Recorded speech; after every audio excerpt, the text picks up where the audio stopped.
মুখের কথার সাথে আমাদের বুকের কথারও মিল থাকতে হবে।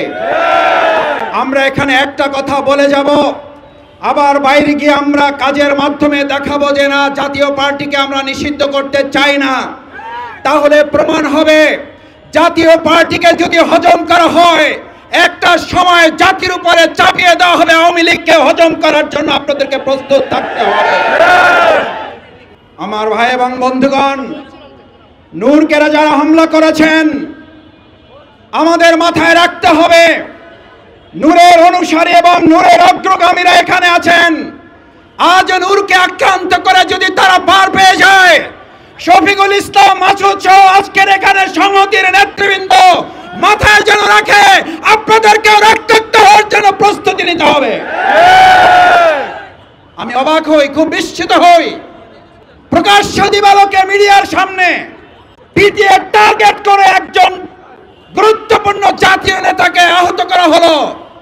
তার জন্য আপনারা যে কমিটি করেন আমার আপত্তি নাই, কিন্তু এতদিনে সেই মিডিয়ার সামনে চিহ্নিত লোকগুলো গ্রেপ্তার না হওয়া শুধু অশনি সংকেত নয়, এই জুলাই যোদ্ধাদেরকে রীতিমতো অপমান এবং লাঞ্ছিত করার সামিল। আপনারা নূরকে আঘাত করেন নাই, আপনারা আবু সাঈদ মুক্তার পরিবারকে আঘাত করেছেন, আপনারা জুলাইয়ের চেতনাকে আঘাত করেছেন।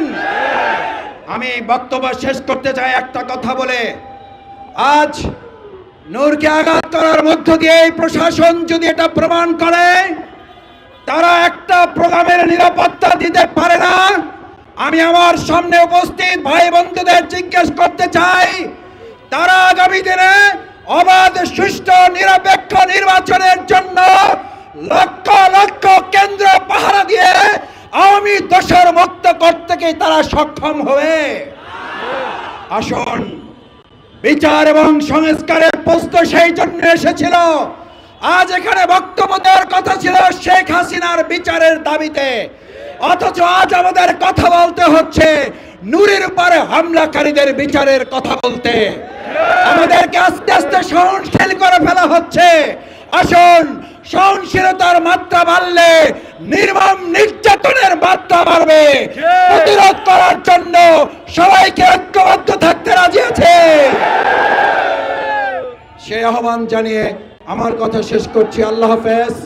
বাংলাদেশ জিন্দাবাদ, গণ অধিকার পরিষদ জিন্দাবাদ, বাংলাদেশ জামাত ইসলামী ঢাকা মহানগরী দক্ষিণ জিন্দাবাদ।